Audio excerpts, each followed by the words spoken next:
Ready?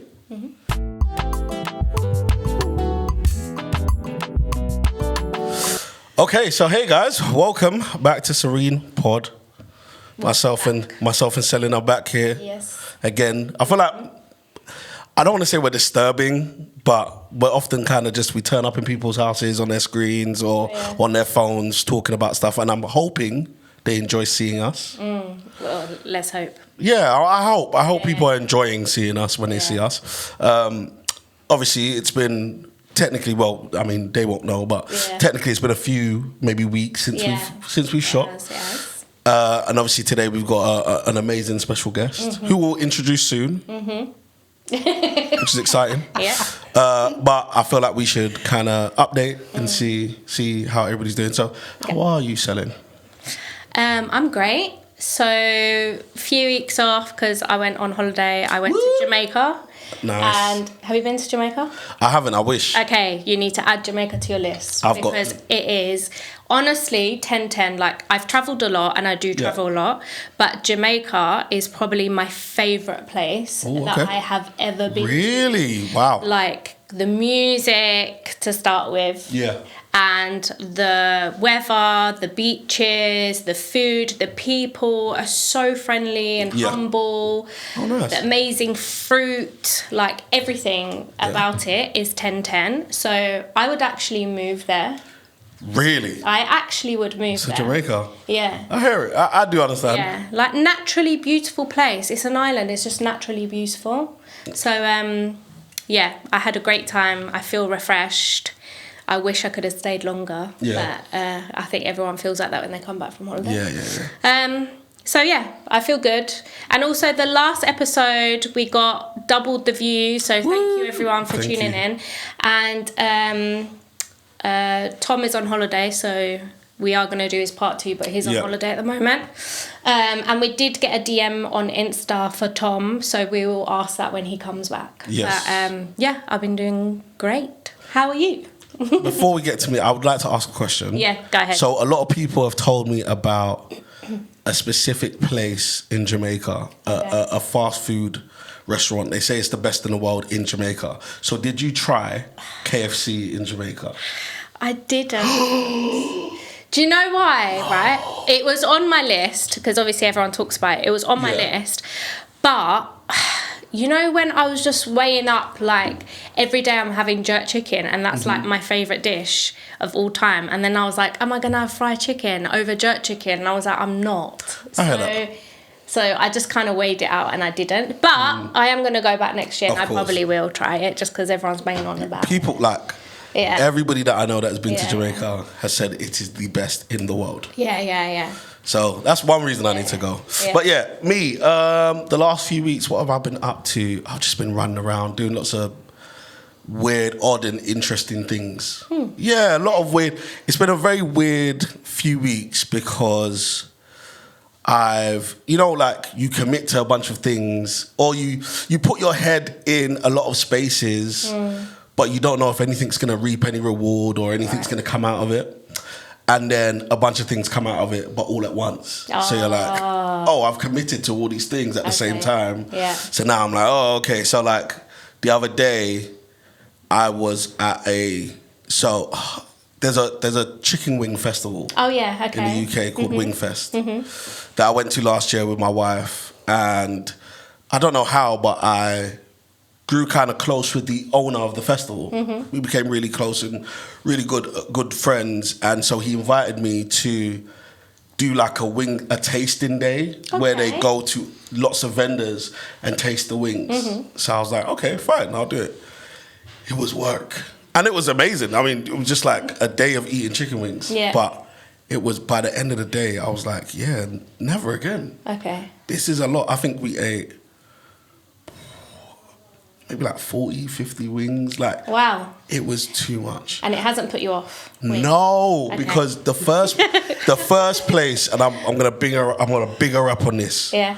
Wingers Wings. Okay. She's a young black girl. She's 25 years old. She's just finished uni, got a degree, and she also runs this place. Okay, that's good. And it's in Tottenham. Okay. It's like a dark kitchen, and she made apple crumble chicken wings. and they were the best wings I've ever tasted in my whole entire life. Apple crumble. It was insane. There was apple crumble chicken wings, and then she made caramel candy floss chicken wings. The best wings Really? I've ever consumed in my entire existence. The best wings. Yeah, unreal. So yeah, that life-changing experience, if I'm honest. So yeah, stuff like that I've been doing just on a random, and then going home to my son and running around. So it's been a very odd few weeks. Yeah. Odd few weeks. But today's not about chicken wings. No. Even though we like chicken wings, we don't mind it being that way. Even though I've been talking about chicken a lot, because I was saying KFC and then this. Yeah. But anyway, today isn't about chicken. No. Because today isn't about running, although running is a mode of transport. It is. Oh. They're going with I'm going to even just let you, I'm going to pass that over to you. So, yes, our guest here is lovely Rachel. Hello. Woo! And she works for Serenity as part of our secure transport team. And we are really honoured to have her on and share her story as well as what she does at Serenity. Yes. So, welcome, Rachel. Thank you. So, how are you, first of all? I'm good. Well, Very good. yeah. And how long have you been doing secure transport, actually? I don't even know the answer to that. About just under 2.5 years. Okay. So it's been a little while. It's been a while, yeah. It's been So a you've while. got the experience, Yeah. you've got the chops, the understanding. Yes. Could I ask, what is secure transport? What exactly is that? Because what's the difference between that and just non-secure? Is there a non-secure transport? Like what? What's the Non-secure difference transport would just be social workers transporting in their own vehicles. Okay. As where with the young people that we pick up are a little bit more high risk. Yeah. Sometimes it's to do with gang affiliation or they're high risk absconders. So our vehicles are secured where the windows are locked, the doors are locked, and there's 3 members of staff in the vehicle at all times. Got you. So we always work in a team of 3. So if they do attempt to abscond or run off if they need the toilet, run away. What does abscond mean? That's Run. such a great word. Run. It means run. Yeah, run away. So absconders are people that run away. Yeah. Oh my! I'm gonna say that for next week. Really? At every turn. Yeah. Such an absconder. Stop running. I'm gonna call my son because my son's running around. Oh, he's an absconder. He's an absconder. Okay. I'm watching him. He's running. He's absconding. Okay, amazing. Yeah. And is it something that you feel like is like how necessary do you feel like? Because someone would say, oh, it might be overkill or too many people to have in a car. Why do you feel like it is necessary to have secure transport for some of these young people? They can become quite dysregulated within their temper and their mood and things. So that sometimes they just need the extra support in order to move to their next sort of placement. Sometimes it could be that their placements broke down for whatever reasons, but they're not quite. I don't really know what the right word is. They're not maybe stable enough to be moved in just a normal car where they can, if a lot of them don't want to go because it's the social workers that make the decisions or the court makes the decision that they're moving and it's not their choice, so they put up a bit of a fight with wanting to go.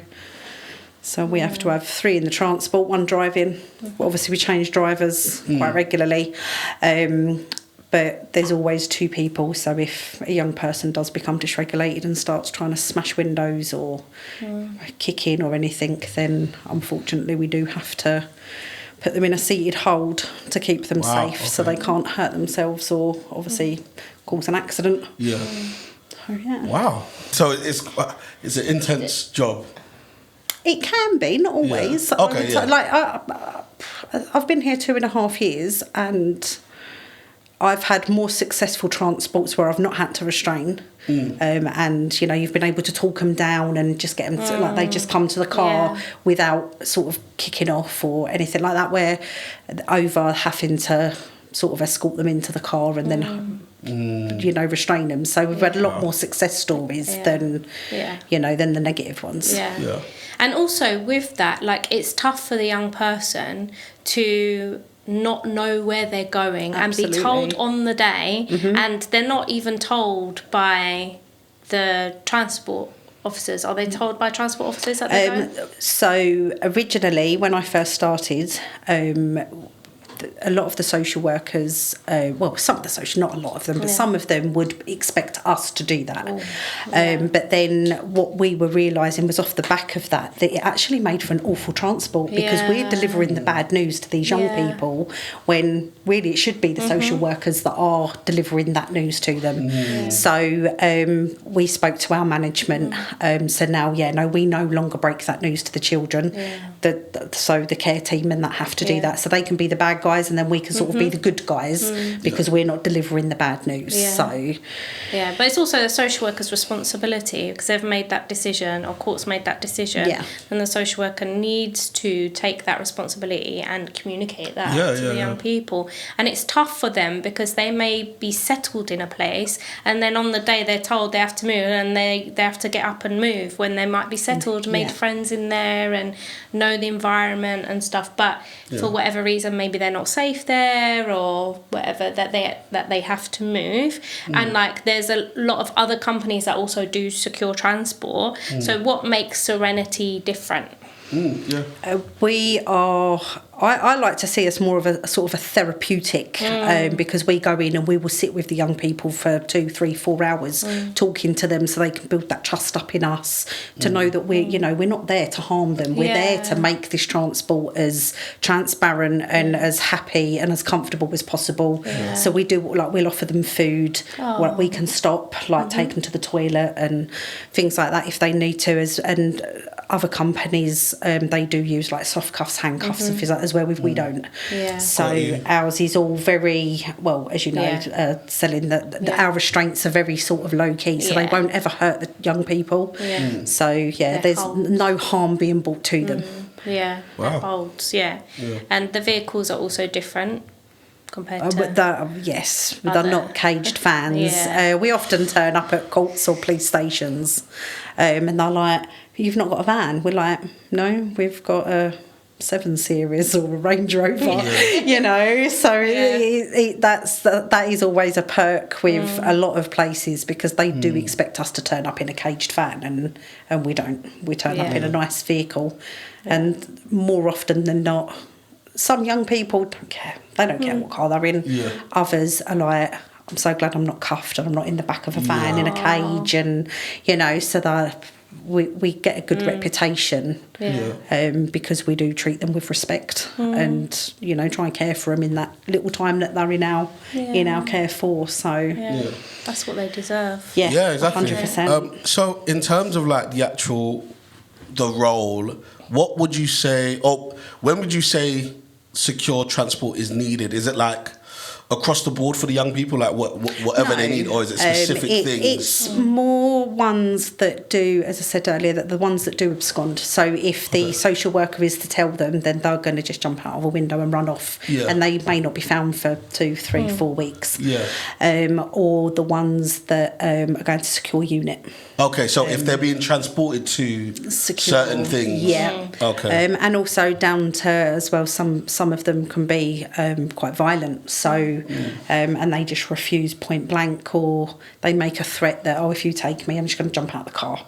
So it depends. Individually, it depends on the child and their previous actions. So if they're violent within the care home, then they would tend to use secure, because there's more people to contain the behaviour and support the young person than a lone social worker on her own. Makes sense. Well, it breaks my heart when I hear like their response, you're not cuffing me, or you're not putting me in a cage van. Like the fact that they have already experienced trauma, and that's why they're in care, and then again they're being traumatised by another company that's meant to be transporting them in a cage van or being handcuffed. You're re-traumatising that child again. Like that breaks my heart that that's even happening in this day and age. That's tough to hear, to be fair.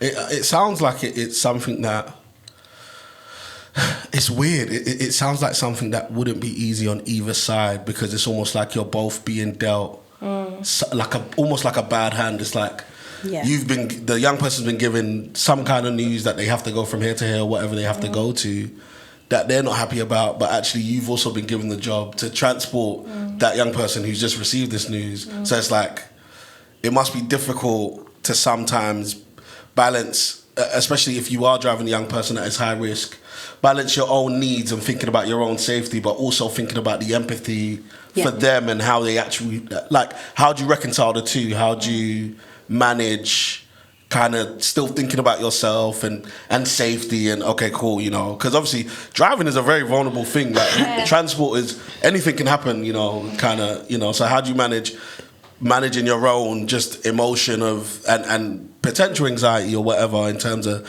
transporting, but also being there for them and making sure they're comfortable and, you know. So I think with every transport you go to, when they're broken the news that they are being moved and they're totally not expecting it, you are always going to get that, I'm not going, blah, blah, blah. So when social workers are there and are letting the young people know that they're moving, we will say to the social worker, we're doing it in the house, we're not doing that in the vehicle, because they are going to go raw, then they're going to have the adrenaline dump, and then they're going to be like, oh, they would have been prepped over a period of time before this. You know, like if this behaviour doesn't change, then these are the things that could happen.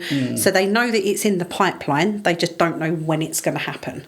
So we often, once the carers or the social worker have broke the news, that's then when we sort of go in and we sit down with them and we'll talk with them and we'll let them know that, you know, we're not social workers, we're not police. We are simply there to pick up from A and take to B, and we want it to be as calm. We're not here to argue with anybody, we're not there to fight with anybody, you know, we'll be respectful towards you, we accept that to be reciprocated. So we just, you know, we just go in there sort of quite soft, and they realise pretty much straight away that, you know, we're not there to cause them any harm, and as soon as they feel comfortable with us and they've had that adrenaline dump, they generally pack their stuff and get in the vehicle. So it's not, you know, we're not picking them up and putting them in the vans or anything like that. They literally do walk out on their own accord. Some can take an hour. I've spent 4 hours speaking to a young person who was just absolutely petrified. Of course. So it was one of my first ones, but he was one petrified. of your first. Yeah, he was throwing tables and chairs, and he was not happy. I don't know the circumstances surrounding it, but he was not happy. And there was me with two male staff, and we sort of got him to calm down. Like, we was talking to him, like he'd got over the violent side of it, and then he was talking to us. We were showing him photos of where he was going to, and he was like, no, I'm not going. But you could see, because he was wearing a COVID mask, but you could see his eyes smiling when he saw that house. And that's how I've managed to, I just said to him, I was like, I can see you smiling behind that mask. He's like, no, I was like, yes, I can.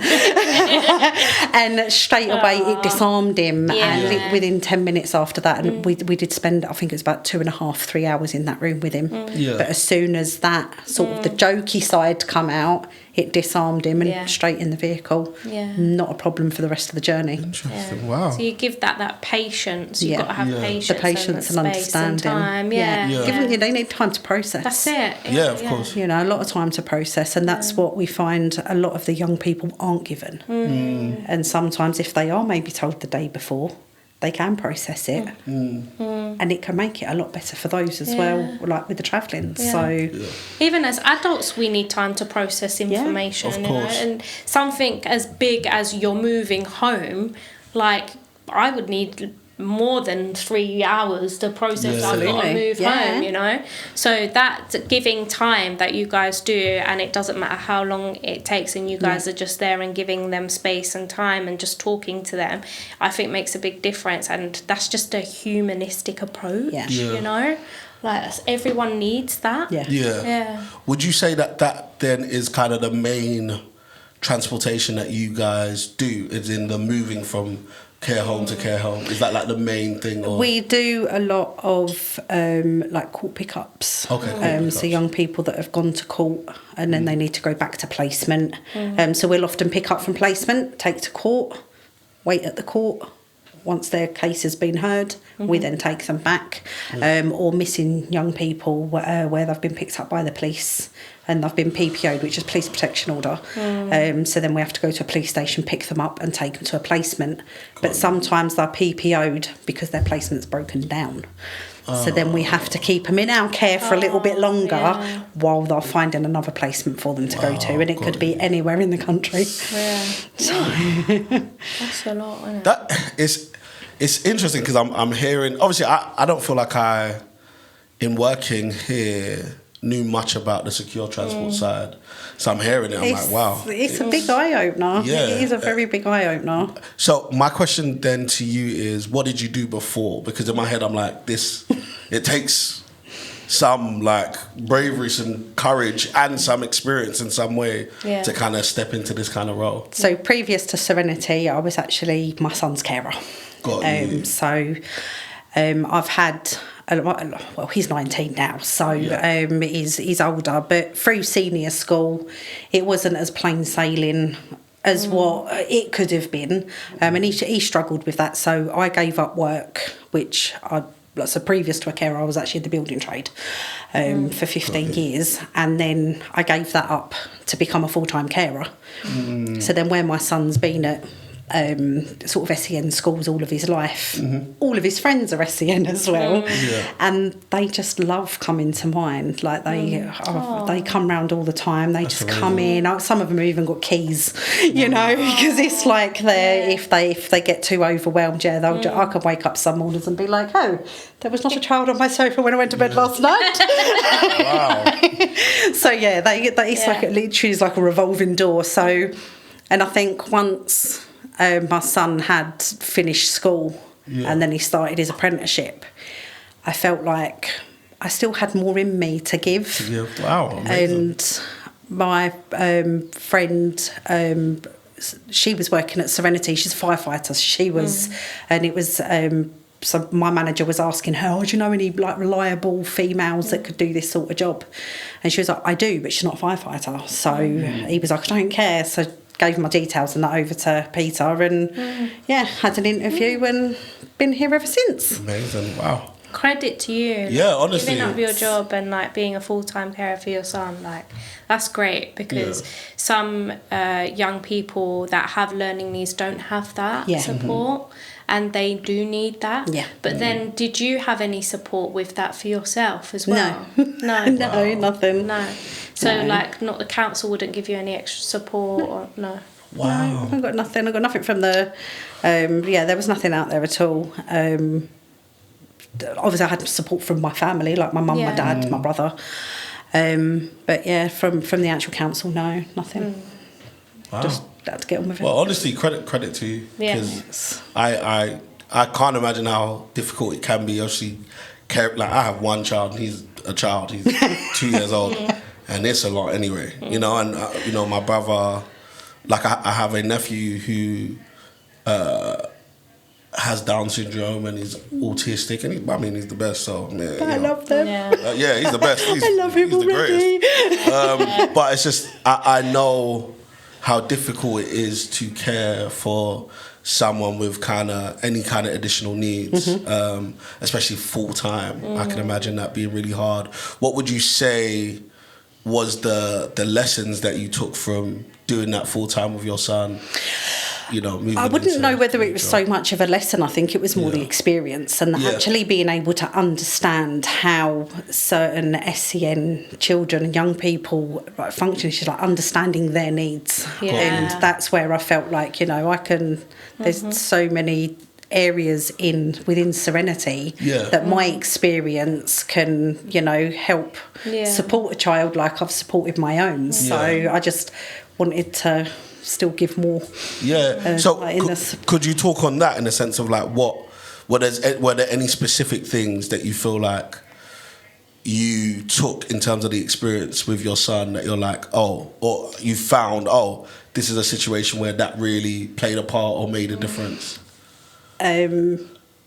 Understanding, like the definitely the patience. You need a lot of patience, and making them feel safe and secure. The other things that I've brought with me to Serenity. So I would say they've been a big lesson that I've learned through, you know, where I've offered that support to my son, that, you know, it's helped him and it's been what he needed. So I can give that to other people as well, so they feel safe and secure at the same time. Yeah, because their understanding of the world may be a little bit different compared to some other people, and it's like being in their world and putting yourself in their world so you can provide that safety and that support and understanding that they need as well, because they may not feel like, you know, they feel understood in the way that they view things as well, and the way that they experience and also life. like the maternal side as well, exactly. you know, because these young people are in care, they've got, you know, they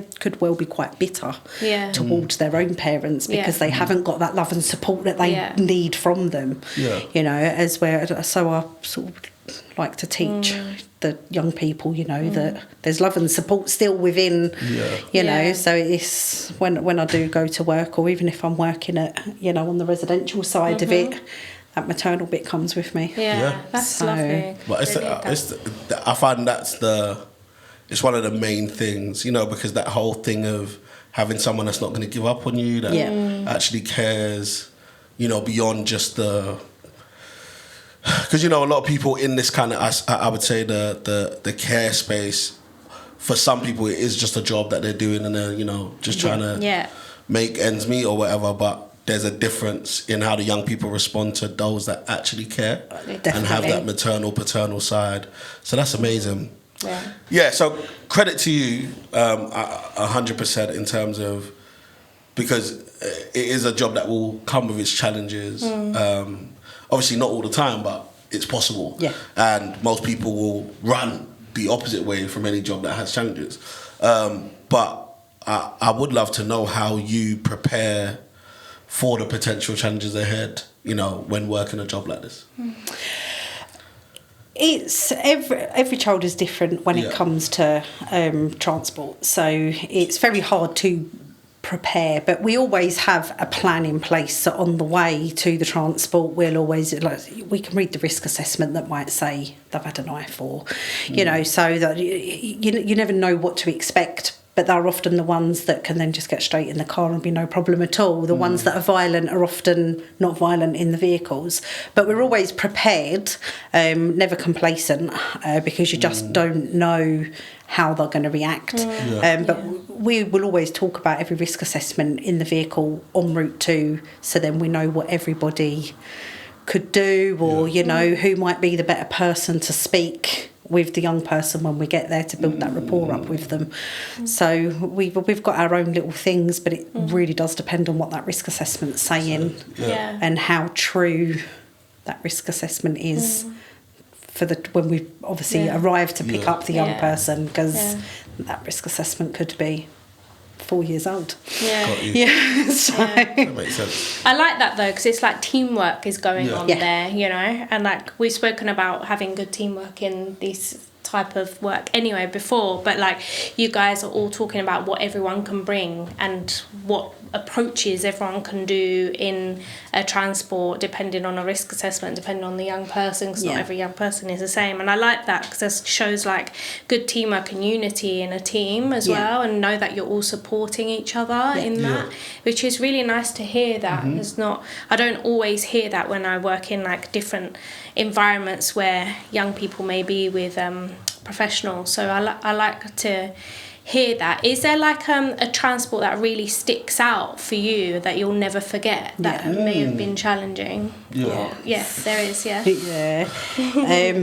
So we had to go and pick up a little, I think she was 11, but she was non-verbal. And we had gone and spent the whole day there with her, trying to build up a rapport, trying to get her in the vehicle, putting cushions in there. We'd had sweets on show. Like, we literally tried everything. She would not get in that vehicle. So 2 days later, we had to go back and try again, but we went with an extra person because this particular young person was petrified of going in any car whatsoever. And being non-verbal, can't express and tell you how she's feeling, you know, so it was And then we did manage to, on the second attempt, we did manage to get her on board. And the carers had previously said that she doesn't show any emotion, obviously, like there's nothing, she'll just a nod, shake of the head. She doesn't really say anything. And we've managed to get her in the car. So there was one person driving, 3 of us were in the back because we were in a van, but they're not caged. Yeah. So we had all of her cushions and sensory things and that in the back of the vehicle. Managed to get her in the vehicle in the end. And I think we left the house in about 6-7 minutes up the road. I've literally looked at her and I just saw this single teardrop. And that was it. I was gone. That was it. That was the transport. Yeah. It took me 2 years, but that got me. I literally looked out the window. My other colleagues were like, and through that transport, so her carer was actually in the front of the vehicle with 3 of the Serenity staff in the back with her. And she was sort of starting to fall asleep, and she was about this far away from resting on my shoulder. And it was just the whole, like, she was so tense, like she wouldn't sit back and relax. About 45 minutes, an hour or so away from where we were dropping her, she actually relaxed, sat back in the chair. And when we drove round, it was a tiny little lane that we needed to go down, but it doesn't come up on the maps. So we accidentally drove past it. And it was quite shocking. And it is can I say a little swear word just to repeat what the young person, so she hasn't said anything for the 2 times that we've been there, the 2 days that we've missed this turn, and she sat there and she went, oh. It was so, we were like, what? Because she hadn't said a word. And to come out with that, and then there was a couple of other words and that she said as well. And it was just so rewarding to see how scared she was from getting in that vehicle from the 2 days that we'd been there to her actually being so relaxed. And it was about a 3-4 hour journey. So she done really, really well. And she got in the van. She was no issue at all once in the van. And it was that was the transport that will stick with me. I will always wonder how she got on. I was about to ask, like, how did that end? Did she just leave the van in the end? Or? She got out, she was busting for the toilet, bless her, because we didn't want to risk stopping with her because of the not being able to get her back in. And so we did say that it was too much of a risk, let's just go. She will let us know if she needs to go. So we just kept going, and she literally jumped out the van and ran straight into the bathroom. So and that was it. I gave her a wave, and we got in the van and left after about half an hour of her being there. Wow. So but she will be one that always sticks with me. It was that little single teardrop. Wow. When they've said there's no emotion from her whatsoever, and it's like there is emotion. But also, like, that's really heartwarming. But also there's emotion there as a staff member as well for you. Like, it can be an emotional job. We are human, and we are going to feel those things that the children are also feeling. Like, it is sad. There is sad moments in this job, you know, and like when your maternal instincts, exactly that. You see that teardrop, and your maternal instincts just wants to give her a hug, and you can't because she doesn't like being touched, and then you're like, so you've got to sort of like just let her deal with it how she deals with it. But as a maternal person, it was hard to see that, because I couldn't comfort her how I would normally comfort.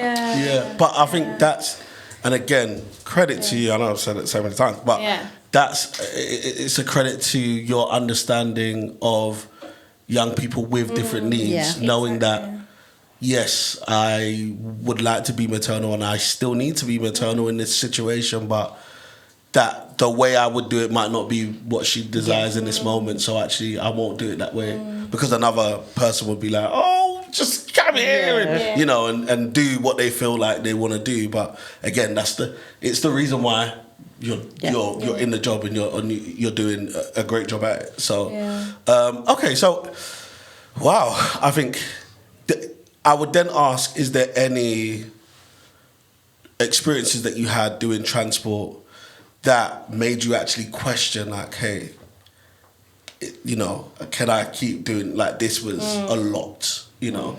There has been two transports. The first one wasn't too bad. Like, there's been, you know, we've gone to pick up young people when they've got a knife in their pocket. I've dropped a young person off who, once he turned up at the property, did actually go into the kitchen and pull a knife out and started looking at, like, there was 3 of us, and but I just looked, I was like, wrong person, kid. And he walked back in the kitchen with it and didn't try. And I've actually transported him again since then. Oh, so you have? yeah. Oh, okay. Yeah, not long ago. Okay, So no, I've been back and transported him again, and then there was another one who I've transported her twice now as well, where she lashed out completely in the vehicle. I ended up in hospital because she'd kicked my knee so badly that I had fluid build up. I couldn't bend my leg.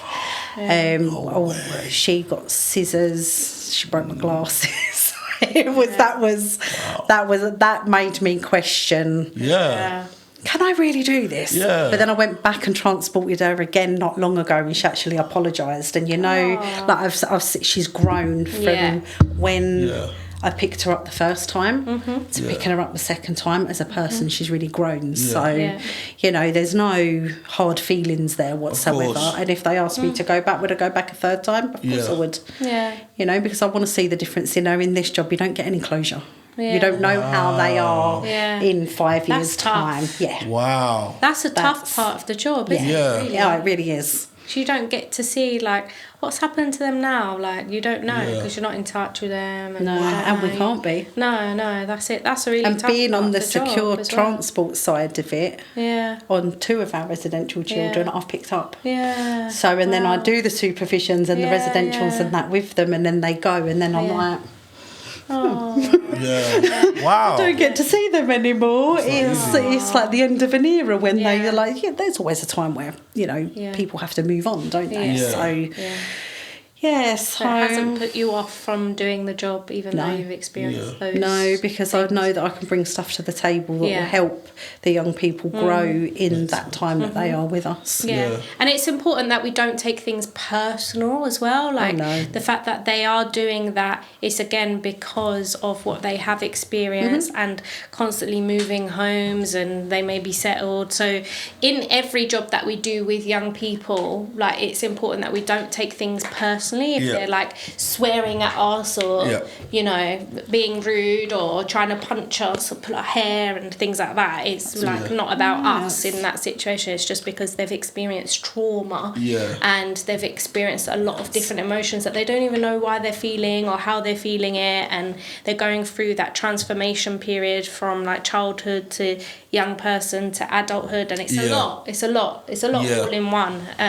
So it's good that you don't take it personally. And this thing about knife, the boy with the knife, right? I was thinking about that the other day, because obviously there's a whole thing around knife crime recently and things like that, and it's in the limelight. And people are talking about change and, like, what we're going to do, and I'm happy now that it's in the limelight and people are saying, what are we going to do, instead of like it's someone else's problem, like, you know. So I'm happy that it's like, what are we going to do, let's make a change. But it's also, like, dangerous for other people that have, for example, you going to pick someone up and then they've got a knife. Like, that's like a new norm. That's like a new norm. It shouldn't be. It shouldn't be, exactly. So that's kind of scary. And, like, you've also experienced things around knife crime as well.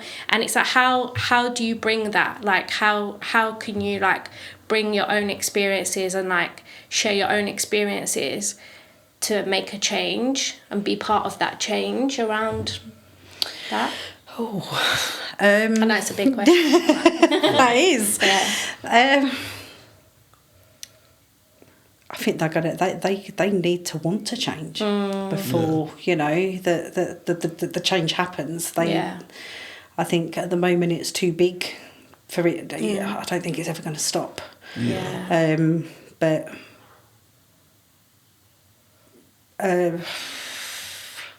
It is a hard. It's a hard question, but because it's interesting because I even wanted to add to what you were saying. Yeah.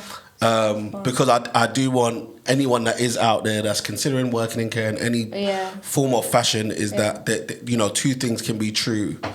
One, yes, the young people have experienced trauma. They're oftentimes, yes, it is not personal and it is a lash out of whatever else is going on and just, frustration based on, especially if you're on transport, frustration based on where they could be going or what could be happening, But also, it isn't okay for a young person to hit you or attack you or swear. That doesn't make it like, It's used as a fear, isn't it? Like they think, well, if I've got a knife and I'm going to point it at you, you're going to be scared, you're just going to leave and then I don't have to move. So it's like, well, obviously if we're on a job and someone's going to pull a knife out, we hear it all the time. I won't stab you, okay. Like we hear it so much that it just in one ear and out the other. Yeah, of course. Should they actually get a knife? We're leaving. We're going to the vehicle, we're not going to stay in that property.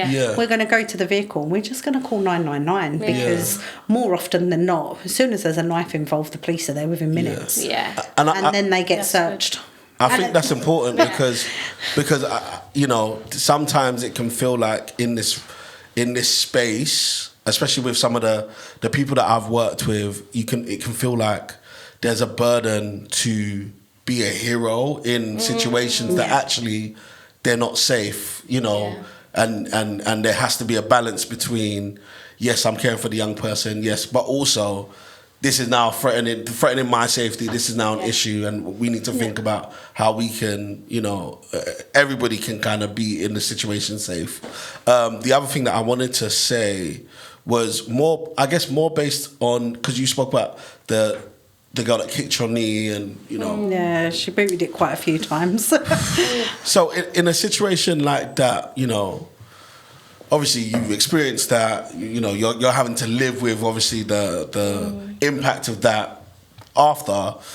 And then obviously you're now in a position where you're having to potentially transport her again. I have transported her again. So before that happens, what goes through your mind, mentally? What the first time, obviously, we weren't expecting any of that. Well, even though it was on the risk assessment that she can become quite challenging. Yeah. We was also told that she's got great nature about her and she can have a laugh and everything. She come out, got in the vehicle. There was absolutely no inkling that anything was going to kick off. She got in the van, sat down, and then all of a sudden just went boom. It was like a flick of a switch. Yeah. So no one was expecting it, and there was no run up to it or anything. It was just boom out of nowhere. I would say that when I went to transport her the second time, to say that I wasn't slightly nervous was an understatement. Got you. But on the other side, staff were further down the line, so they'd become more experienced in dealing with issues of how she was the first time round. As where with the first time round, not everybody was experienced. So it was like they'd only been here maybe sort of 6 weeks, so it was, but the second time round it was like, I am nervous, I'm worried about her sort of like kicking off like she did last time, but at the same time there was a lot more, there was a lot of faith in the team as well, knowing that I was working with a strong team, so the likely of history repeating itself was very slim. Because we do work as teams, so it's very much everyone looks out for everybody. Do you feel like it's ever, or do you ever feel like some of your own personal just experience in life kind of it triggers some of your empathy in dealing with some of the young people, for example, like, oh gotcha, because like, for example, I like we were talking about knife crime, right?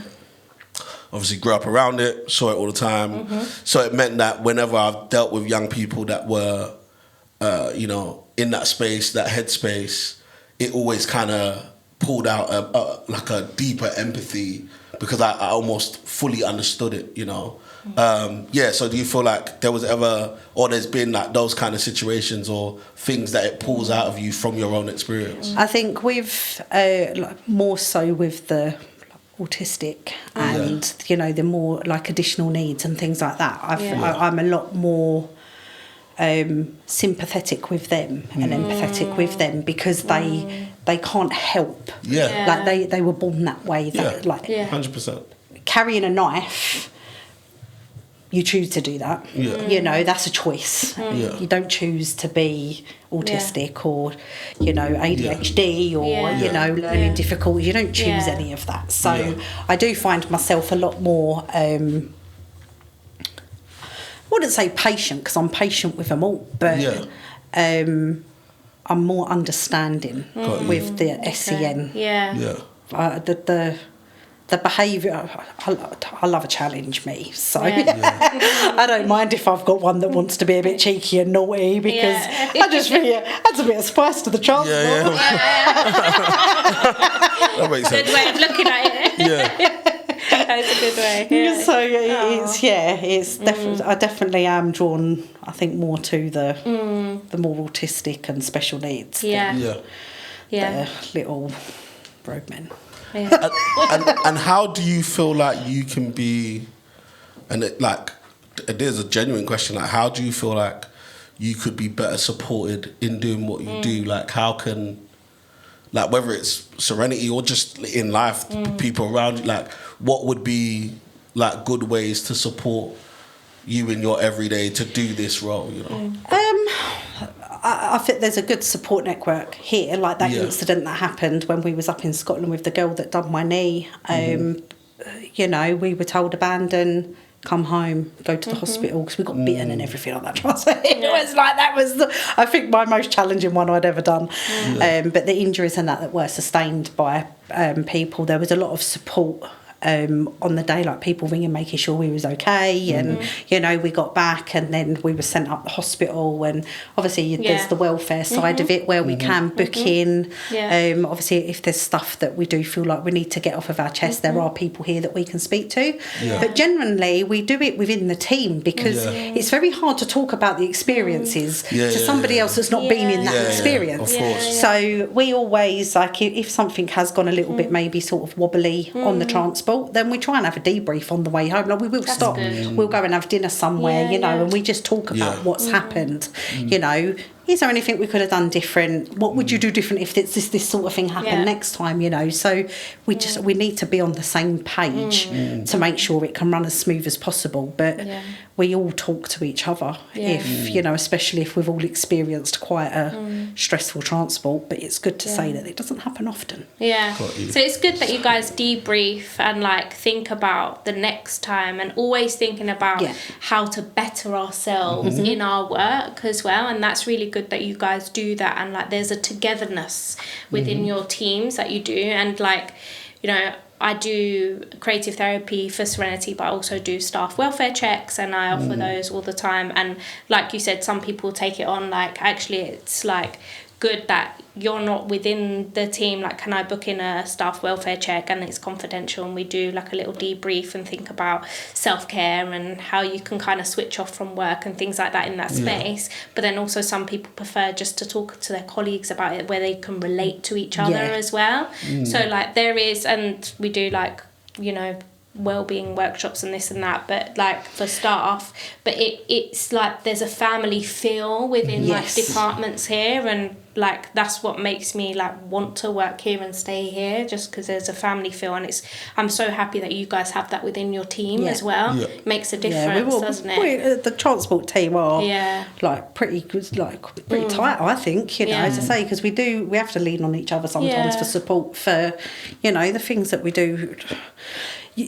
I suppose to do any kind of care job, you've got to be of quite a sound mind to be able to not let it affect you, you know. So it's like, although we don't get closure, we take some young people to secure, or, you know, we're taking them to court and then we don't see them again, and we do often wonder, I wonder what happened to them, I wonder what happened to them, and, you know, but you sort of have to just push it out and not overthink about it, so then you don't sort of do your own head in sort of thing. So how do you have a balance like between doing that at Serenity, which can be heavy at times, and then also going home and like are you still caring for your son? I know he's 19 now, isn't he? He's a lot more independent now than what he was. Yeah. So how do you like have a balance? How do you switch off from work? I read. Yeah. I literally just go home and read a book. Yeah. Sometimes I might That's watch a film or just something that can take, like, so I can channel into that. Got you. And then, like, my mind just, but if I've got a book, then that's it. I'm in the book. The nothing around me is... My phone could go, it's not getting answered. I literally do. That's sort of like my... Yeah, that's a really good one. Recently I've got into reading and I bought a Kindle just because it's easier to travel with instead of carrying loads of books. You know you can get the Kindle app on your phone. Yeah, I've got that as well. But then I find it's too small, like, and then like I want a bigger screen. Oh, okay. Yeah, so I bought a little Kindle and I've got into reading, and that's part of my self-care routine now as well. Like every evening I will read, and it makes me switch off from any young people or the day that I've had. I wish I could get into reading. Yeah. I wish. Yeah. Do you doom scroll? No, it's not even that I doom scroll. If I sit down and open a book, the noise of a 2-year-old would completely ruin the experience.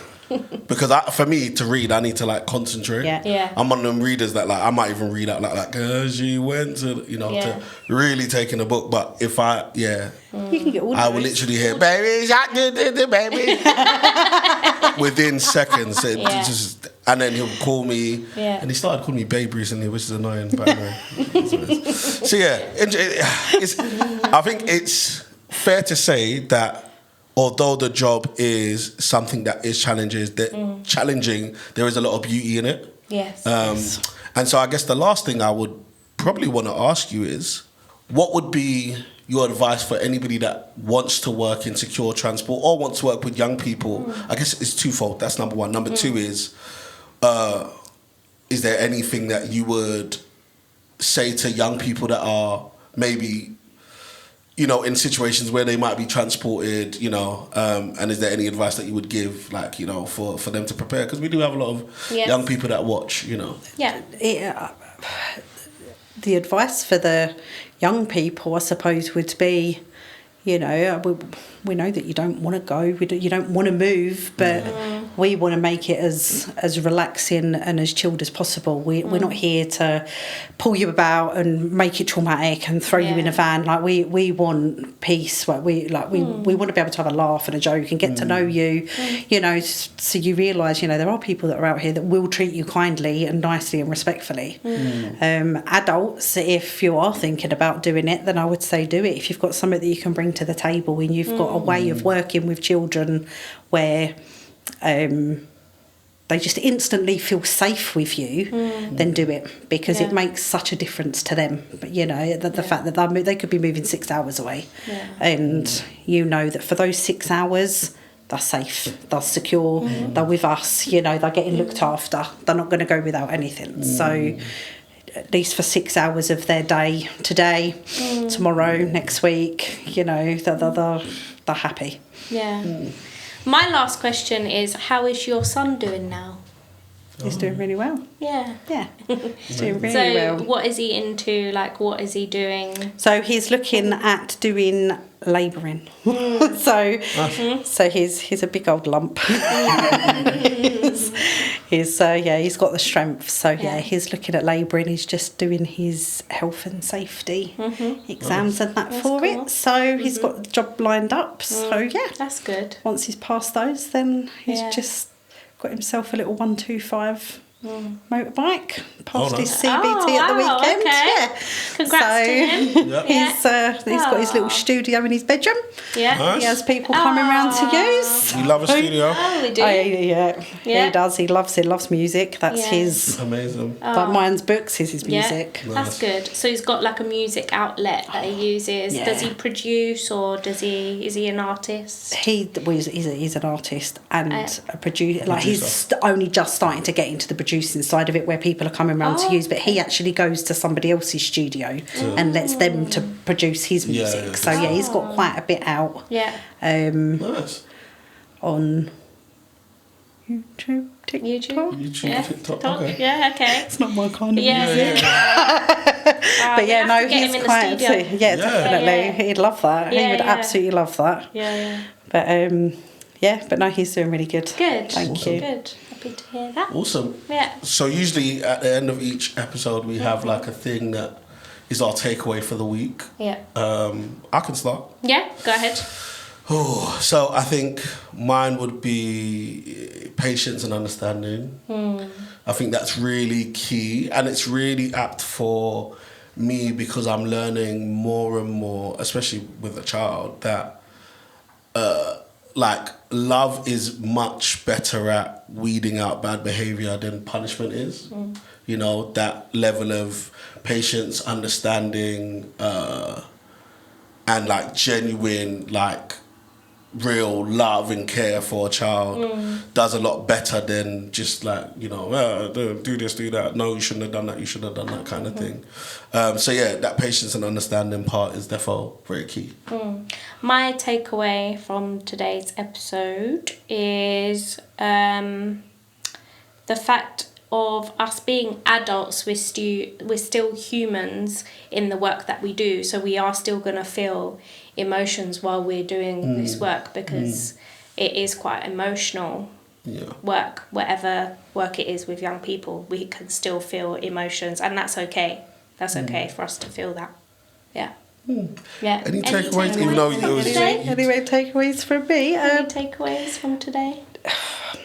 Patience, perseverance, and process. Wow, 3 B's. Oh, I love that. Patient, I perseverance, like process. that. Well, young Yeah. people need all three of those. So Yeah, definitely. and I think it's important that they do have that.